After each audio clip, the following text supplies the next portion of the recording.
রাত পেরোলেই শুক্রবার রথযাত্রা উৎসবের আমেজ। প্রথম বর্ষের রথযাত্রা ঘিরে বৃহস্পতিবার শেষ মুহূর্তের জোর প্রস্তুতির ছবি নজরে এলো মালদার রতুয়ায়। এবছরই প্রথম রতুয়া সার্বজনীন রথযাত্রা উৎসব কমিটির পরিচালনায় রতুয়ার পূর্ব চৌধুরী মোড় থেকে গড়াতে চলেছে রথের চাকা।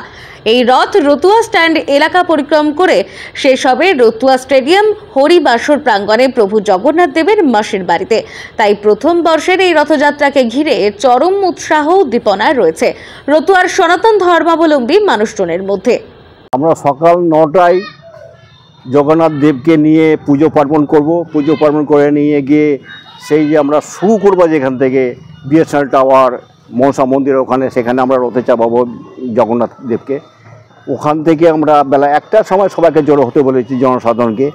সবাই জন্য একসাথে জড়ো হয়ে বেলা 3টার সময় আপনার জেলা থেকে এরা আসছে, কি বলবো, আরও অন্যান্য আধিকারিকরা আসবেন।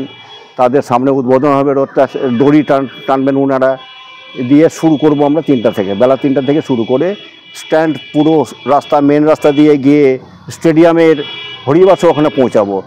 এবং হরিবাসর পৌঁছানোর পর ওখানে খিচুড়ি বিলি হবে সবার জন্য।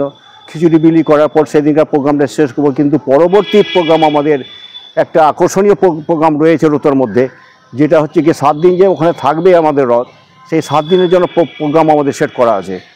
মালদা থেকে মাধব কুমার মণ্ডলের রিপোর্ট, টাইমলেস ডেপিকশন নিউজ।